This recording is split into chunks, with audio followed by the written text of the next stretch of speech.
नमस्ते सभी को। आज के इस संभाषण के सत्र में आज का हमारा विषय है कालमैन सिंड्रोम।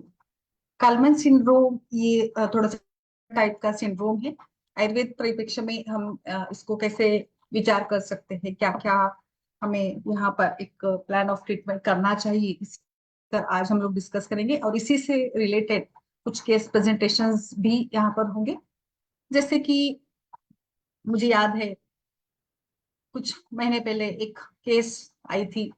आजकल जैसे लड़कियों में बहुत ही अर्ली मेंस्ट्रुएशन हो जाता है, 8-9 साल, 7 साल, 11 साल, मतलब 12 साल तक अगर नहीं हो जाता है तो फिर पेरेंट्स भी बहुत ही वरीड हो जाते हैं। पहले ऐसा नहीं था, पहले तो एक 12 साल, 13, 14 साल की उम्र तक भी वेट कर सकते थे या किया जाता था। बट आजकल ऐसे होता है ना कि आजू बाजू की लड़कियां, स्कूल गोइंग लड़कियां, जैसे 5वीं कक्षा में, 6ठी कक्षा में तो वो मैच्योर हो जाती है। और अगर बाकी कुछ किसी लड़की को नहीं आता है तो बहुत ही मतलब एक चिंताजनक स्थिति हो जाता है।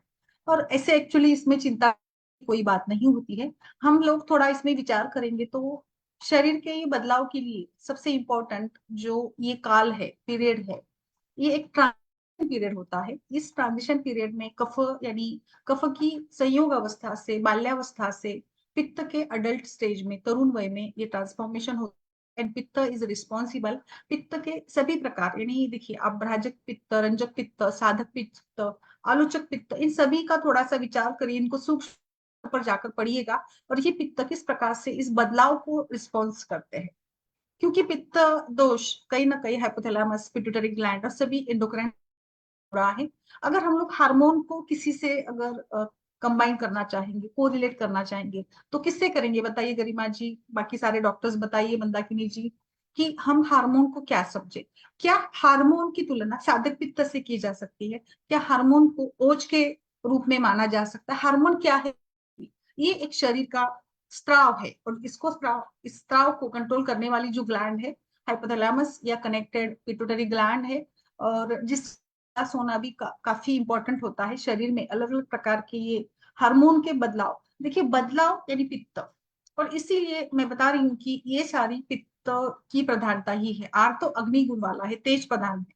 और यहाँ पे ये जो सिंड्रोम है या प्यूबर्टी नहीं आनी, प्यूबर्टी ना आना, हार्मोनल इम्बैलेंस, ये केवल स्त्रियों में नहीं बट पुरुषों में भी कई बार लेट प्यूबर्टी आती है। वैसे भी अगर देखा जाए तो स्त्री और पुरुष की तुलना करें तो स्त्रियों में अर्ली प्यूबर्टी के लक्षण दिखते हैं, पुरुषों में उस हिसाब से थोड़ा लेट उनका प्यूबर्टी होता है। 14 साल, 15, 16 साल तक चलता है।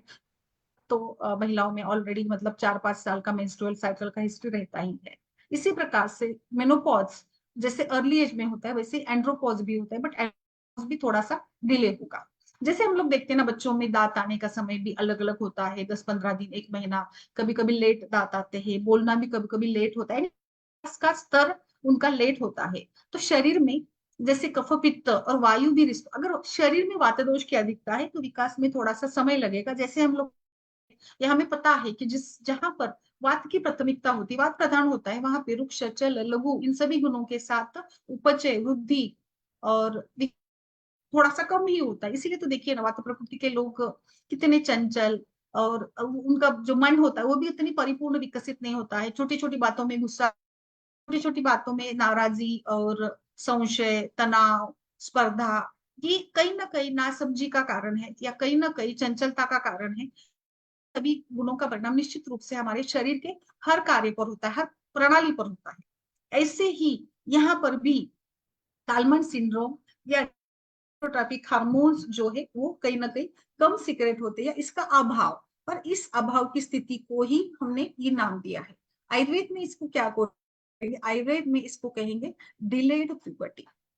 एंड बिल्कुल इस प्यूबर्टी का समय पर ना आने में, अभी देखिए जैसे आई थिंक पित्त इसमें बड़ा रोल प्ले करता है, और सब अलग अलग प्रकार के पित्त, जैसे मैंने साधक पित्त का नाम दिया जो हमारे इमोशंस, इंटेलिजेंस से जुड़ा है, वो है। भ्राजक पित्त ये कहीं ना कहीं जो केमिकल्स, जो स्किन में बदलाव है, पिगमेंटेशन है, प्रिजर्वेशन है और कॉस्मेटिक्स है, इससे जुड़ा ये होता है।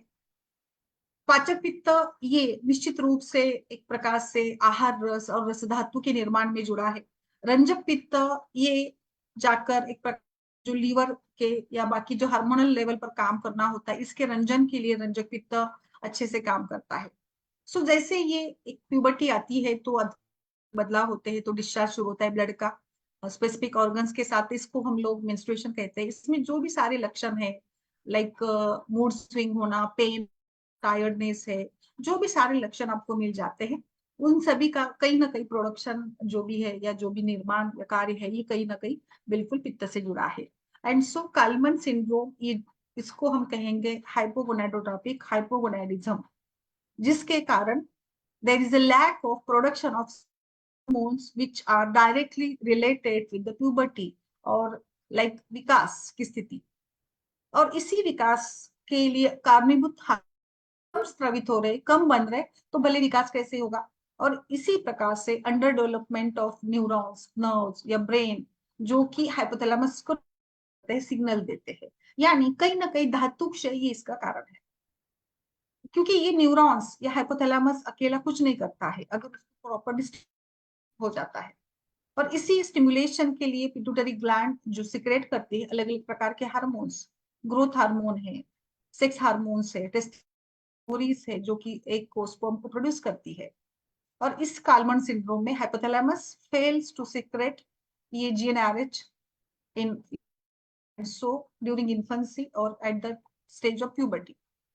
और इसीलिए इसको अगर हम लोग देखेंगे तो ये एक्चुअली काल्मन सिंड्रोम, ये हमने एक लेक्चर देखा था, परसों के दिन देखा था मैंने, कि पेनाइल डिसफंक्शन जैसे स्मॉल पेनाइल साइज है, या इसमें अवयवों की विकृति होती है, जैसे कि पैलेट के भी पेशेंट्स आते हैं, पूरा तरीके से लिप या पैलेट डेवलप नहीं होता है, कुछ कुछ लोगों में फिंगर्स या टोज शॉर्ट होते हैं, शॉर्ट होती है, मतलब ये एक प्रकार से ग्रोथ रिटार्डेशन कहेंगे, या ग्रोथ कम है, चंचलता, एबनॉर्मल आई मूवमेंट्स भी देखी जाती है। ये के साथ साथ मेल्स में भी ज्यादा मात्रा में पाया जाता है। प्रिवेलेंस इसका देखेंगे तो 30,000 पुरुषों में से एक पुरुष में ये होता है, और 120,000 महिलाओं में से एक महिला में ये मिल जाता है। ये आप कैसे डायग्नोस करेंगे? इसका डायग्नोसिस ब्लड टेस्ट से होता है, और एमआरआई भी आपको करना पड़ेगा, और इसी के साथ साथ just go with the all type of examination, स्रोतस एग्जामिनेशन एंड एनाटॉमिकल एबनॉर्मलिटीज भी इसके साथ देखिएगा, और इसको पूरी तरह से हम डायग्नोस कर सकते हैं।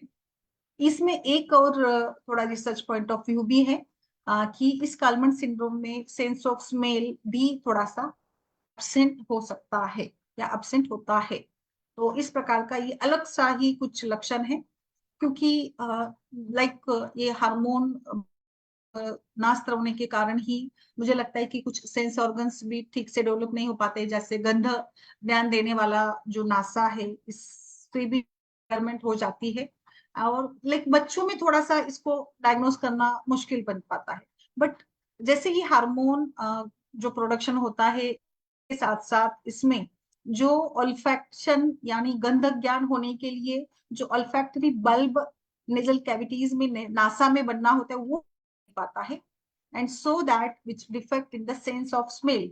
तो जहां पर एक प्रकार से प्यूबर्टी डिले है, प्यूबर्टी समय पर नहीं हो रही है, और इसी के साथ सेंस ऑफ स्मेल को भी देखिएगा, इसके भी टेस्ट होते हैं, तो इनका परीक्षण करके हम इस डिसीज तक पहुंच सकते हैं या इसका डायग्नोसिस आप कर सकते हो। तो आगे जैसे ये अलग अलग तरीके से हो सकता है।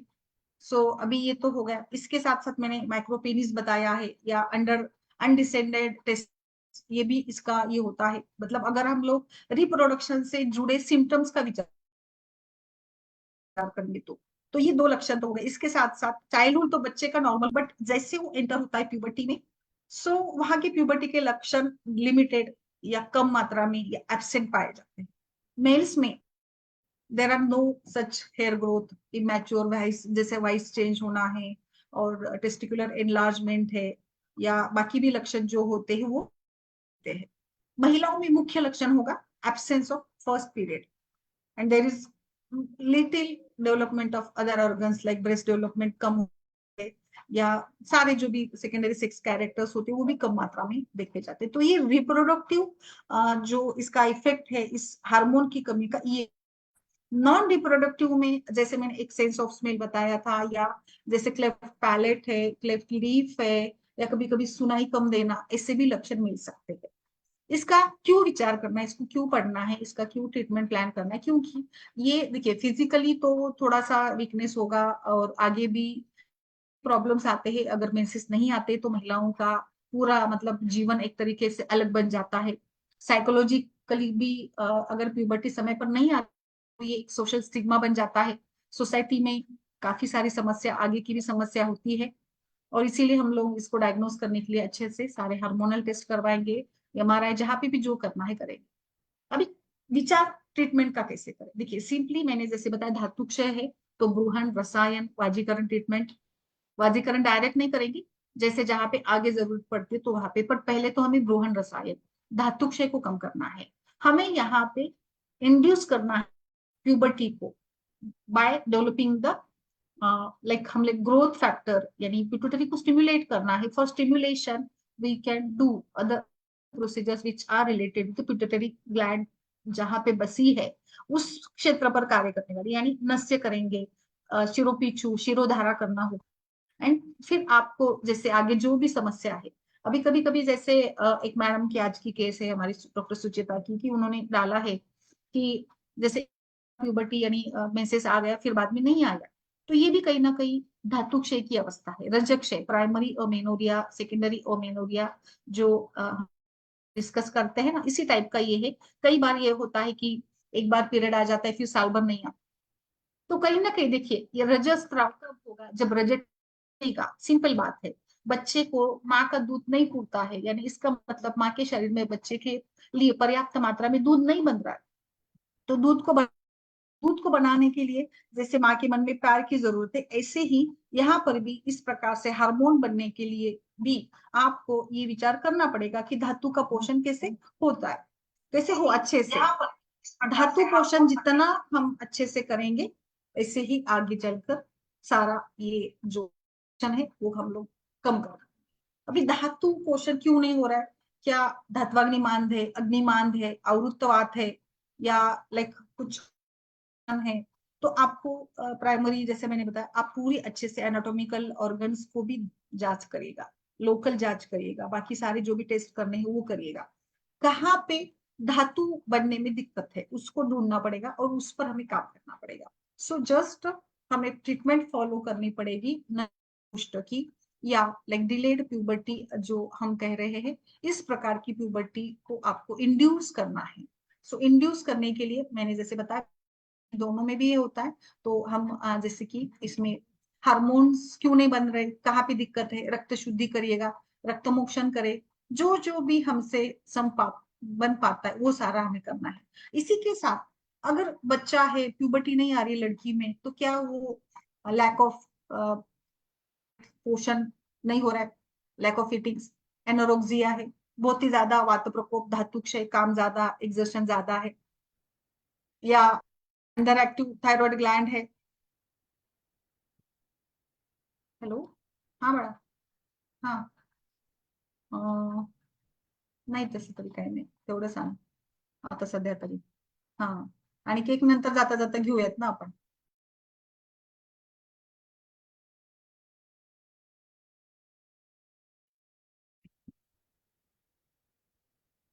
इस प्रकार से हमें इसमें धातु क्षय के कारणों को ना पड़ेगा। इसमें पिट्यूटरी ग्लैंड के साथ थायराइड ग्लैंड भी अंडर एक्टिव है क्या, ट्यूमर है क्या, बहुत एक कुछ मतलब क्रॉनिक कुछ इलनेस है क्या, अच्छे से मतलब एक बीमारी, बड़ी बीमारी हो गई थी इसके बाद भी धातु से काफी रहता है। और जैसे एक डेंगू है, मलेरिया का बुखार है, ज्वर के बाद कभी कभी से प्रॉब्लम्स आते हैं धातु क्षय जन्य। इसके साथ इसके परिवार में कोई पेरेंट्स या सिबलिंग्स कोई है क्या जिसको भी डिलेड प्यूबर्टी हुई थी, क्योंकि प्यूबर्टी माँ के मैटरनल हिस्ट्री इसमें माइंड करती है। हम लोग पूछते हैं ना पेशेंट को, मेनोपॉज भी कुछ डीयूबी के केसेस आते तो पूछते हैं कि माँ का मेनोपॉज कब हुआ था। तो इस प्रकार से यहाँ पे ये करना होगा, आपको विचार करना है। और इसमें आपको क्राइटेरियाज भी देखिएगा, बाकी सारे जो प्यूबर्टी के लक्षण है ना उसको आपको जांच करना है और इसी आधार पर हमें यहाँ पे डायग्नोसिस करना पड़ेगा। और सारा मतलब इसमें ना बहुत कुछ हम विचार कर सकते हैं जेनेटिकल इश्यूज को लेकर या सब कुछ, ह्यूमन डिसीज है क्या, और जो भी है कुछ बार बार एक्सपोजर रेडिएशन का हुआ है क्या, वगैरह वगैरह। आयुर्वेदा यहाँ पे जैसे मैंने बताया रसायन गृहन चिकित्सा करनी है, हम सब कुछ करेंगे जो धातु क्षय को दूर करेगा।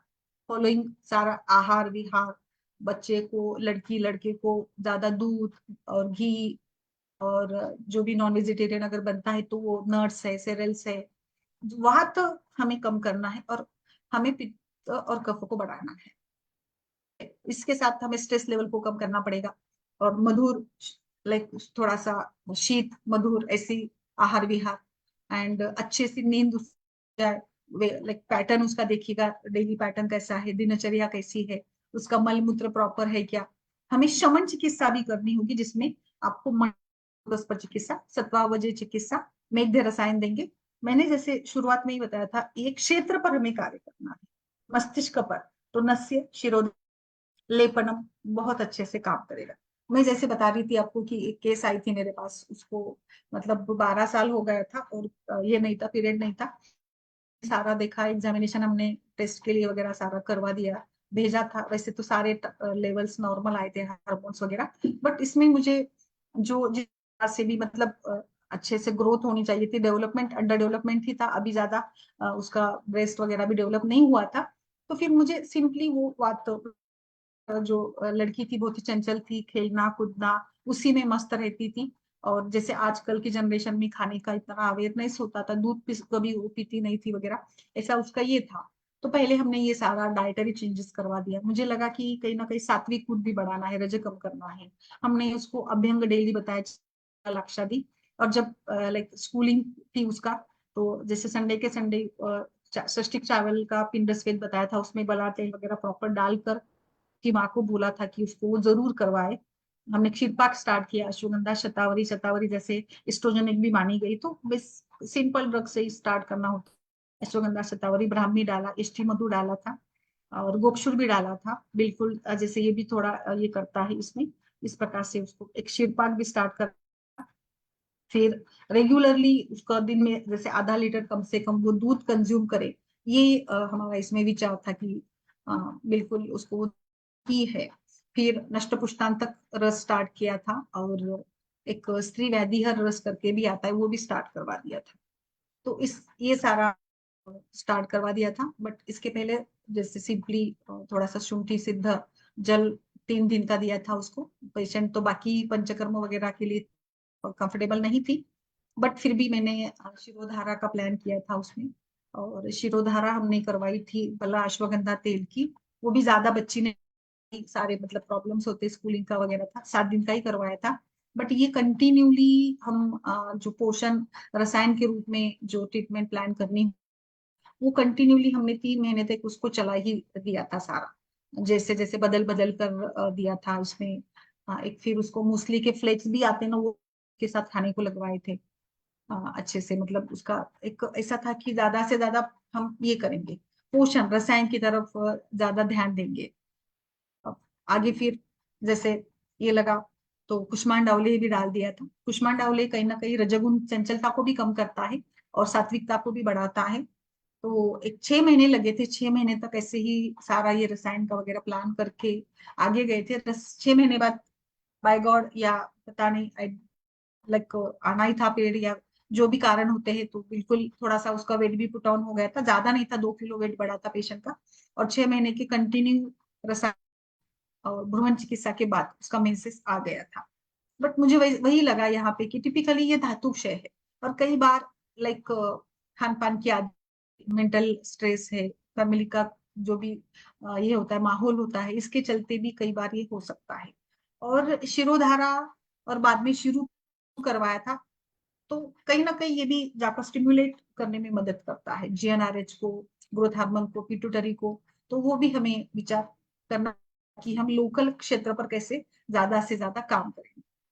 और जो मैंने पित्त की संप्राप्ति बताई थी, उसको भी हमें देखना पड़ेगा, थोड़े तेजस खान पान में स्पाइस ऐड करवाए बीच बीच में थोड़ा सा, वो भी जरूरी बन जाता है। कभी कुछ मसाले डालकर खाना खिला दिया, जो कहीं ना कहीं पित्त की मात्रा को बढ़ा देते हैं। जैसे फिर आप मसाले ही क्यों ना इसमें डाल दे, जीरक है या इलायची वगैरह है, और जो अच्छे से इसमें भी काम करते हैं ना, जीरक वगैरह या ये इलायची वगैरह भी जेनेटल सिस्टम को थोड़ा सा स्टिमुलेट करती है। अगर घर में कुछ मीठा बन रहा है, तो उसमें इलायची जरूर डालें, इसमें जावित्री जायफल जरूर डालें, ऐसे करके मतलब एक युक्ति पूर्वक हमें योजना करना पड़ेगा। क्योंकि लड़कियों को फिर अगर आप बोल रहे कि भाई आपको मेंसेस नहीं आए, आप मैच्योर नहीं हुई करके आपको मेडिसिन दे रहे करके, सब वो मतलब एक शॉक में भी होती है ना कई बार। ऑलरेडी घर वाले के लिए थोड़ी सी दिक्कत सी होती है ऐसे केसेस में, और अगर हम लोग इनको डायरेक्ट ऐसे ये करेंगे तो ये है। तो हमें, मुझे लगता है इस ऐसे केसेस में सारे रसायन ग्रहण का ही विचार करना है,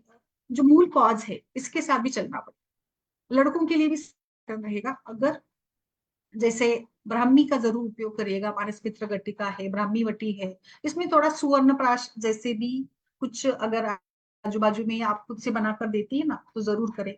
शंख पुष्पी और बाकी जो मेद्य रसायन बताए गए, वचा है, अक्कल कारा है, उन सभी का भी काफी आप कुछ सुवर्ण भस्म और शहद के साथ चाटन के रूप में दे सकते हैं, उसका भी रिजल्ट मिलता है। मैंने जो कल परसों हमने डिस्कस किया था चांदी का, जो ये था कंसेप्ट था, उस चांदी के उसमें ग्लास में मिल्क पिलाना, ऐसे घरेलू जो जो भी हमसे बन पाता है वो। अगर कोई आपको पूजा श्रद्धेय स्थान है देवी देवता का, उसका भी ये करना, तो ये सारा मिला सत्वावजी चिकित्सा के लिए वो भी जरूरी बन जाता है।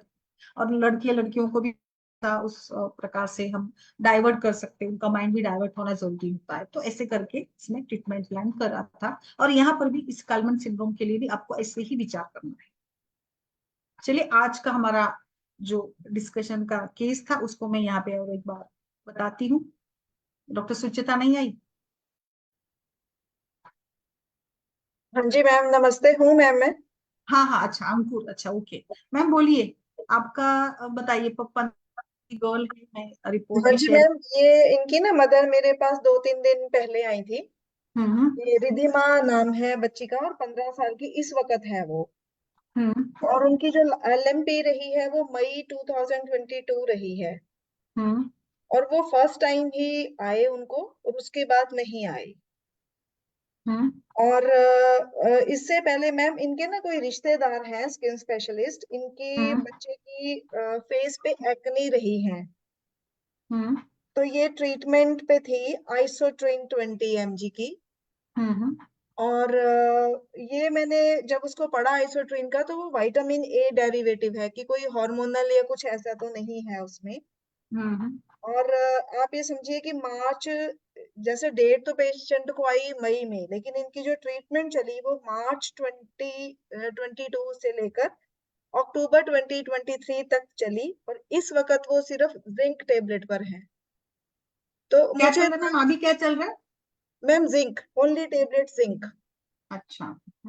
एक्ने शायद ज्यादा होंगी, वो कहती डीप सीटेड थी। और क्योंकि पेशेंट उनके पास इस वक्त कोई भी वो नहीं है, इन्वेस्टिगेशंस नहीं है। लेकिन हम्म वो कहते हैं क्योंकि हमारे रिश्तेदार हैं, तो उन्होंने उस वक्त दी भी नहीं थी, बट ये कहा था कि इन्वेस्टिगेशन उनकी जो भी हुई होंगी, उन्होंने करवाई होंगी, हार्मोनल या जो भी कुछ और करवाया होगा, वो नॉर्मल है। बट हम्म उनके पास कोई रिपोर्ट्स नहीं है उसकी। अच्छा।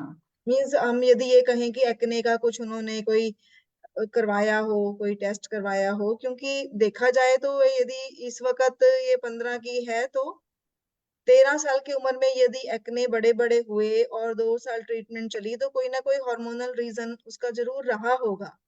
अच्छा। बट एज पर पेशेंट की यदि जो वो बता रही हैं, उसके हिसाब से वो ये कह रही हैं कि वो नॉर्मल रहा सब कुछ, इसीलिए उन्होंने उनको आइसोट्रिन पे डाला, जिससे कि इस वक्त वो बिल्कुल ठीक हैं। हम्म अब जो इनकी मैम वो आई हुई है यूट्रस में, जो एंडोमेट्रियल थिकनेस है वो बराबर है, 10.4 mm है। हम्म बल्कि थोड़ी सी हम ये कह सकते हैं कि बढ़ी हुई है। मीन्स पीरियड्स तो इस हिसाब से इनको आने चाहिए, 8-9 हम्म, के बाद आ जाने चाहिए थे। हाँ बिल्कुल मैम। धातुक से शिला आपको लड़की कैसी है, उसका स्वभाव कैसा है, क्या मैम कुछ कूल थी, बैठी हुई कूल थी। और कोई ऐसा फैमिली नहीं है कि बैकग्राउंड? मातज या पित्तज प्रकृति की हो, ऐसे कुछ नहीं। जैसे हम ये भी नहीं कह सकते कि बहुत मोटी थी, कफज प्रकृति की भी नहीं, सामान्य। हम्म मीन्स बड़े अच्छे तरीके से उसने मेरे से बात की, कहीं ऐसा नहीं कोई वो लग रहा था। हाँ हाँ पेट ठीक है, कुछ ऐसा वो नहीं है। अच्छा। प्रॉब्लम मेरे को दिक्कत यहाँ पे आ रही है कि अभी चलो छोटी है, हम ये भी मान ले एक लेमैन लैंग्वेज में पेशेंट को समझाने की कोशिश करें कि हार्मोन्स अभी कच्चे हैं या पक्के हैं, लेकिन एंडोमेट्रियल थिकनेस तो मैम 10.4 बिल्कुल ऐसा हो रहा है कि चाहे कभी भी उनको पीरियड्स आ जाएं, बट पीरियड्स नहीं है, कोई भी उसकी वो नहीं है, कोई लो बैक केक नहीं है, कुछ नहीं है। क्या विचार करना है, बोलिए, सभी लोग पूछिए मैम, मंदाकिनी जी, मैम डॉक्टर को। हेतु क्या है, वो क्या खाती क्या है, उसका आहार विहार क्या है, देखो मैम वो ना जागरण है जैन क्या? जैन फैमिली है वो, और इतना जरूर है, वो कहते हैं कि बच्चे हैं, कोई साल में एक आधी बार घर में बना हुआ वो लोग पिज्जा खा लेते हैं, ब्रेड हमारे घर आती नहीं, कोई कफज हेतु ऐसा सच नहीं बन रहा।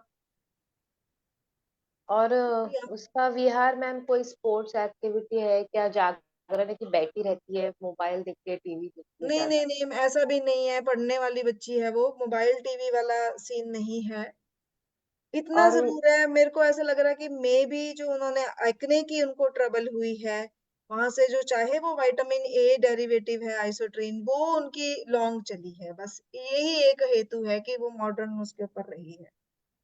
और मैं आज- मैम उसका स्ट्रेस कुछ है घर पे या? नहीं मैम, ऐसा तो नहीं, कोई नहीं स्ट्रेस। और वाइट डिस्चार्ज वगैरह कुछ है नहीं उसको? नहीं नहीं, कुछ कुछ भी नहीं है, कुछ भी नहीं है कुछ भी नहीं है? ना। और मैम उसका खाने में दही वगैरह है रात को खाने का? मैम ऐसा है कि क्योंकि वो जैन फैमिली है ना, तो उनका तो पहले ही वो रहता है, उन लोगों वो लोग ये लोग तो प्याज ये लहसुन वगैरह भी कुछ नहीं डालते, बट दही मैंने रात को पूछा नहीं है। हाँ पूछिए मैम, वो तो अभिसंधि रहता है ना दही वगैरह, उस वो वो भी वो एक मैंने कारण। पूछा नहीं है, लेकिन जैन फैमिलीज में ट्रेंड नहीं है। वो लोग अच्छा तो नहीं। दाल वगैरह भी जो लेते हैं ना, थोड़ा सा घी डाला और थोड़ा सा अमचूर डाला, बस उसी का तड़का। हाँ वो मालूम है कि कांदा लहसुन नहीं खाते, वो तो कद्दू ये भी नहीं खाते, अंडरग्राउंड जो रहते हैं ना पोटैटो वगैरह नहीं वो भी खाते नहीं हैं, खाते। हाँ। तो पर ना वो लोग दूध दही तो खाते हैं, इतना तो नहीं, मैंने। दूध भरपूर खाते हैं, लेकिन वो तो हाँ एक्चुअली ना। लेकिन हाँ मैंने ना हाँ। पूछा तो था, देखो रात का तो कुछ ऐसा वो नहीं था, क्योंकि इससे डाउट मुझे भी आता है कि एंडोमेट्रियल थिकनेस से बच्चा कोई बाहर का समोसा वगैरह तो नहीं है। आज भी बल्कि मैंने दोपहर को उनसे ये रिपोर्ट मेरे पास कल ही आई है शाम को, तो और मैम आज उनके मदर की मेंस्ट्रुअल हिस्ट्री कैसी थी, मेनार की? वो भी बड़ा। वो भी मैं पूछना है। मदर की तो सही है, मदर उनका अच्छा। की कैसे सही है। बचपन में कैसे कौन से इसमें आया, कैसे आया वो हिस्ट्री उनका, कैसे था वो भी है मैम। तो यहाँ तो फिर रस धातु की दृष्टि लग रही हाँ, है मैं वही उसकी। बोल रही हूँ ना, इसलिए रक्त पाचन करवाना पड़ेगा, हाँ रक्त शुद्धि। बराबर, और थोड़ा विरेचन देना मोशन भी पड़ेगा। करेंगे क्या? रक्त थोड़ा मोशन करें क्या? हाँ विरेचन भी। नहीं मैम, विरेचन वो तो मेरे पास रक्त मोक्षण का तो फिर यही हो सकता है कि मैं नीडल से ही निकाल सकती हूँ हाँ, वो ठीक है ना, चलेगा ना, नीडल से ही। हम लोग इसमें ना मैम, देखिए, एक तो यही मतलब अमेनोरिया अनार्थों का ही ट्रीटमेंट करना पड़ेगा आपको इसमें, टोटली मेरा तो यही। या जैसे कि मैंने पढ़ा, मतलब बताया, हमने डिस्कस किया कि पिट्यूटरी ग्लैंड को स्टिमुलेट करना, शोधन करना, और थायराइड में भी हम लोग शोधन का ही विचार करते हैं ज्यादा से ज्यादा। तो आप ना थोड़ा शिरब स्थान पर काम करिएगा, जैसे कि ये एक वातदोष का भी स्थान है, और बाकी पित्त प्रकारों को भी हमें देखना पड़ेगा, तो कहीं ना कहीं प्राण व्यान, इनकी विकृति भी विचार में करने लायक होगी। तो थोड़ा स्थान पर काम करना है, तो नस से स्टार्ट करिएगा जरूर, शतपुष्पा का नस से स्टार्ट करेंगे। पहले तो आप मात्रा बचें। बस्ती भी दे सकते हैं मैम, पहले यस। दीपन पाचन अनुलोम हाँ। मात्रा बस्ती एक ट्राई हाँ, कीजिए, नस से कीजिए। नस से और तो मैम बिल्कुल। सिंपल चंद्र प्रभा दीजिए, यस। अभिपतिकर चूर्ण, हाँ, गोखूर बिल्कुल। अगर ऐसा दीजिए पहले लाने के लिए। अगर हम्म। एंडोमेट्रियल थिकनेस अच्छी है तो आ भी जाएगा। और आ रस भी पाचक, जाएगा, बिल्कुल। रस बिल्कुल। रक्त पाचक चालू कीजिए आप ये। नष्ट पुष्टांतक रस दे क्या इसमें, देखिए अच्छा रहता है उसका भी रिजल्ट। हाँ वो भी दिया अच्छा, पर मैम पहले सिंपल ड्रग से भी हुआ तो अच्छा है ना, आ हाँ। जाए। यस। अगर नहीं आया तो आप फिर नष्ट पुष्पांतक ऐड कर दीजिए एकदम, समझे बिल्कुल। ना? फिर चंद्र कृमि, प्रभा हाँ, एक बार गोखूर। बिल्कुल कृमि कुठार भी ऐड करके, कृमि हाँ भी वो भी कर चले। लेते हैं, बच्चे में होता है कभी कभी, है ना। और एक मानसिक के लिए ब्राह्मी वटी दीजिए ताकि वो रिलैक्स हो जाए और वो आने के लिए। और नहीं मैम, थोड़ा। दशमहारिष्ट दीजिए उसको मैम। उसको टेंशन नहीं है मैम, मदर को टेंशन है। हाँ हाँ, नहीं बच्चों को क्या उन्होंने है, वो उनको पीछे, क्या नहीं है। है मैम, वो तो कूल, उसने तो बहुत अच्छे तरीके से एक अच्छा बस लगता है। नहीं साधारण नहीं लड़की जैसे उसके वो लिए किया। नहीं मैम, एचपीओ एक्सेस के लिए मैं वो ब्राह्मी हाँ वटी यूज कर रही ठीक है मैम, लेकिन मेन मुझे यहाँ पे जो दिक्कत आ रही है ना, जो मैं इसमें ट्रीटमेंट चाह रही हूँ, वो सारी ठीक है आपकी, कि वो प्राणवायु या जो एचपीओ एक्सिस पे हमने काम करना है बेसिकली। तो मैम यहाँ पे ये देखना पड़ेगा ना कि जो उसकी एंडोमेट्रियल थिकनेस जा रही है वो ज्यादा है एक एज के हिसाब से। वो भी है पॉइंट। तो बेसिकली क्या हो रहा है वहां पे, जितना मेरे को समझ आ रहा है कि प्रोजेस्टेरॉन जो है ड्रॉप नहीं कर रहा। हम्म हम्म मैम फिर हम्म हार्मोनल ऐसे किया क्या आपने कुछ इसका स्टडी? ऐसा है मैम, मैंने तो अभी कुछ नहीं किया, पेशेंट की इन्वेस्टिगेशंस उसकी पुरानी डॉक्टर ने करवाई हुई हैं, उसकी हम्म। रिपोर्ट्स मेरे पास नहीं है। अच्छा अब तो फिर मेरे आपको पास तो करना पड़ेगा। मेरे पास तो फिर यही है कि मैं यही सोच रही थी कि मैं एलएसएच एफएसएच हाँ, प्रोलैक्टिन और ईस्ट्रोजन प्रोजेस्टेरॉन उसका बेसिक करवा के देखूं। करवा के देखो। हाँ वो भी है, कहीं ना मैम ब्लड कलेक्ट हो रहा है, डॉक्टर हमारे शशि जी बता रही, ब्लड तो मतलब कहीं ना कहीं तो कुछ एक सिस्ट के जैसे कुछ मैम एक बार। और और उसका वॉल्यूम वॉल्यूम उनका जो ओवेरियन वॉल्यूम है वो भी हाँ ज्यादा है। तो क्या इसमें हम, जैसे हम जनरली बोलते हैं कि हमें विरेचन करना चाहिए, तो कुछ नित्य विरेचन जैसा कुछ इसमें करेगा क्या काम? हाँ करेगा, करेगा करेगा करेगा, पट्टी बिल्कुल करेगा। करके और क्या देना चाहिए, अभी प्रतिकर से स्टार्ट करें या कुछ और दें? यस यस, एंडोमेट्रियम बन रही पर उसको करवाना है हमें, है ना। शेड एंडोमेट्रियम तो मतलब परत तो बन रही है बट उसको शेड नहीं हो रही, शेड नहीं हो परत रही, नहीं इसीलिए बनी, तो हाँ जी। उस रक्त को बाहर कॉन्स्टिपेशन। निकालना है, रक्त हो रहा है। बिल्कुल। मैम बच्ची सो को अब कॉन्स्टिपेशन है क्या? डॉक्टर साहब उसने ना ऐसा कुछ मुझे बताया नहीं है। अच्छा मैम पूछ लीजिए आप एक बार उसको हाँ कॉन्स्टिपेशन वो उसको। ऐसा उन्होंने, जो मेरे पास पहले आई थी ये हफ्ता, वैसे तो पेशेंट जो है वो हफ्ता पहले आई थी अपनी और बच्ची को लेके। हाँ, तो उसके बाद मैंने उनको बोला था कि आप एक बारी एक अल्ट्रासाउंड कराओ, क्योंकि मेरे को थोड़ा सा ऐसा लग रहा था कि यूट्रस साइज कहीं अब स्मॉल ना हो। नहीं मैम नहीं ये मैम, ना, ये हाँ है। वेग अब विधारण नहीं की गुण। हिस्ट्री है ना मैम। शिल्पा मैम वेग धारण का भी स्कूल में से ना बच्ची होती है हाँ ना तो वेग यस धारण भी करते हैं। तो वो अपान वायु फिर प्रतिलोम हो जाएगा तो उसके वजह से भी ये होता है अवरोधात्मक स्रोतोरोध। यस, नहीं तो वो वो भी है, स्त्रोतरोध होता है तो हाँ स्त्रोतरोध को दूर करने के लिए स्वेदन भी किया जा हाँ सकता है, बाष्प बराबर। स्वेदन से भी स्त्रोतरोध कम होगा। और हाँ आप ना रक्त मैम एक ना आप नीडल से मतलब वेन अपने इससे सिरा वेदन से सिंपल आप वेन पंक्चर करके ना थोड़ा सा 50 ml ब्लड निकाल, मतलब आई थिंक कि बेसिकली वो भी जरूरी है, कहीं ना कहीं ये बाहर निकलना है। और अग्नि गुण वाले तत्वों का भी थोड़ा विचार करेगा, वो अग्नि वेग गुण बढ़ाते धारण हैं का इससे मुझे एक पूछना है, आप पूछ लीजिए मैम। बच्चा है ना क्लासेस जाता है स्कूल में जाता है कि नहीं, फिर कंट्रोल करके बोलते हैं ना घर आके करता है, ऐसा सब देखना पड़ेगा उसका कितने साल का हिस्ट्री। क्योंकि मेरे पास भी ऐसे केस आई थी तो उसमें वेग विदारण का ही मैम हिस्ट्री आया था बहुत।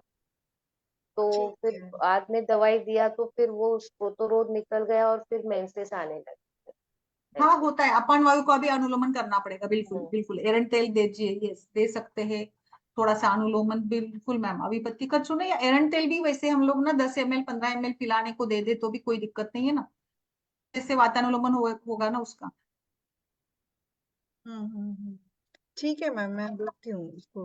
मैम अभी हाँ मैंने इस नोट्स केस लगा से लिया। मुझे अपना याद आया, जब मैं क्लास 6 में थी, नहीं 5th में हम्म थी, तो मुझे हम्म फर्स्ट टाइम पीरियड्स आया। उसके साथ ना मैं हॉस्टल में रहती थी, गुरुकुल में पढ़ती थी, तो घर वालों हाँ से कोई मतलब नहीं था, और जो वहां पर है उनको तो मतलब ही नहीं है कोई आए चाहे जाए। उसके बाद मुझे हाँ आया ही नहीं मैम, मेरी मम्मी को भी कोई फिगर नहीं रहा।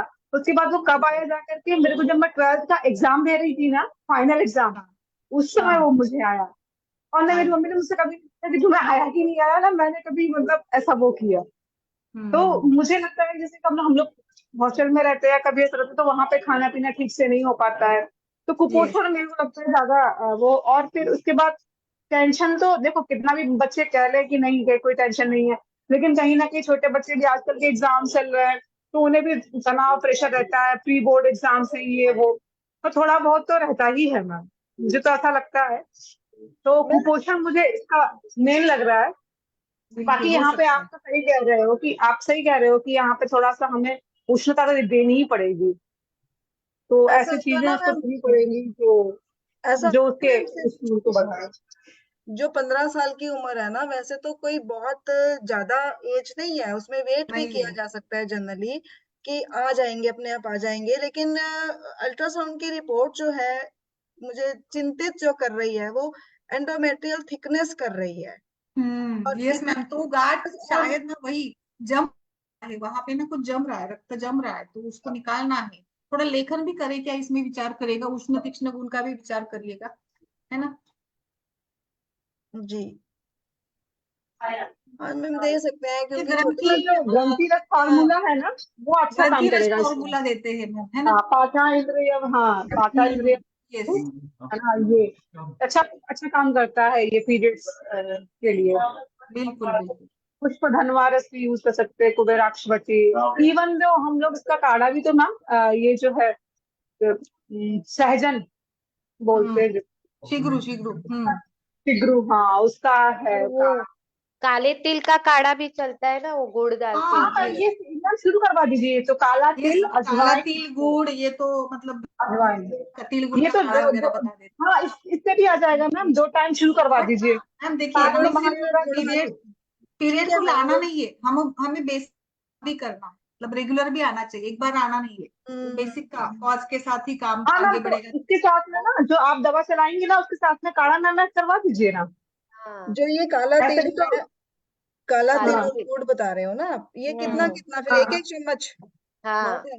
एक चम्मच बहुत है? हाँ मैम, हाँ, उसका ही हाँ एक काढ़ा चम्मच बना। काला तिल ले लीजिए, 1 चम्मच अजवाइन ले लीजिए, 2 चम्मच गुड़ का पुराना गुड़ ले लीजिए, मतलब 10 ग्राम होना चाहिए गुड़, और 5-5 ग्राम काला तिल, अजवाइन, और उसको अच्छे से 4 कप पानी डालेगी, और धीरे धीमी आंच पे बर्तन खुला रहेगा, उनको उबालेगी, और जब 1 कप बचेगा तो उसको सुबह शाम पी लेगी, और साथ में आप अपनी दवाइयाँ चला दीजिए।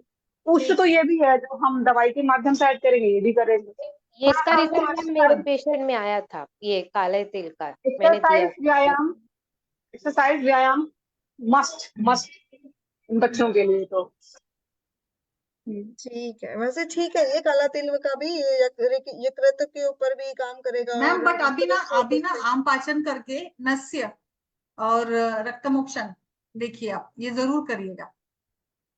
तो आम अगर हम पाचन के काले लिए तिल में सौंठ भी डाल सकते हैं ना, वो भी डाल पाचन भी करेगा अच्छे से। हाँ हाँ करेगा। मैम, जो हाँ त्रिकटु भी डालते हैं, मैं तो हाँ, वो भी कभी कभी जीरक डालती भी हूँ, डाल चलता है। सकते, जीरक भी डाल सकते।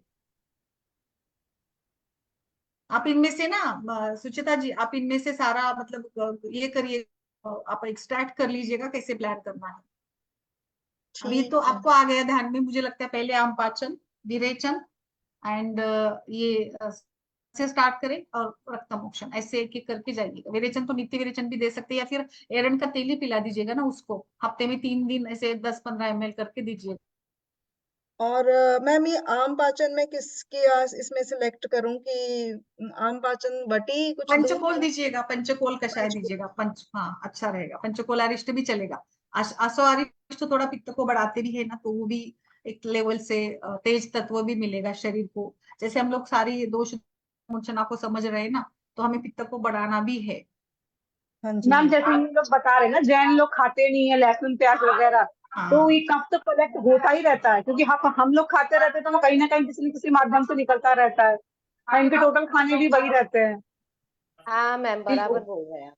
हाँ इनका इसीलिए ना तो खाने का बहुत ये तो ऐड रहता है, करिएगा ही बहुत। सर। हाँ, शुंठी जरूर ऐड करिएगा बच्चे को भी। Yes yes yes. ठीक है मैम, फिर बताती हूँ यस करने बिल्कुल, पहले। बताइए मुझे रिजल्ट, हमें सभी को हाँ थोड़ा सीखने को भी मिलेगा, है ना। हाँ जी, ओके ओके। ठीक है मैम, थैंक यू। चलिए फिर, आई होप कि आज हमने सिंड्रोम को एक नष्ट पुष्ट या लाइक डिलेड प्यूबर्टी के हिसाब से समझ लिया है। बट मुझे ऐसे लगता है बेसिकली कि अच्छे से ना भी डायग्नोसिस, आप लोकल एग्जामिनेशन, आप एनाटोमी, फिजियोलॉजी, रोग निदान और फिर चिकित्सा ऐसे करिएगा सिंपल लैंग्वेज में। पहले रचनात्मक देखिएगा, क्रियात्मक देखिएगा, निदान देखिएगा, और फिर चिकित्सा की तरफ मुड़िएगा इस ऐसे मामले में। ओके, ठीक है मैम। ठीक है फिर डॉक्टर गरिमा, आपका कुछ हो तो बताइए। ओके। नहीं मैम, अभी तो कुछ नहीं है मैम। अच्छा, नहीं इस केस के बारे में अगर कुछ हो तो आप डालिए ग्रुप पे भी, हाँ मतलब मैम, बिल्कुल बिल्कुल। प्लान, अगर ये आपका कुछ अनुभव रहा हो कि डिलेड प्यूबर्टी या लाइक सेकेंडरी ओमेनोरिया में आपका कुछ फॉर्मुलेशन हो तो वो भी डालिएगा। ओके बिल्कुल मैम। ओके, चलिए। थैंक यू डॉक्टर शुभ्रा, आपका भी बताइए, डॉक्टर जी, ज्योति जी। मैम शशि जी ने तो डाला है सारा, बिल्कुल। ओके।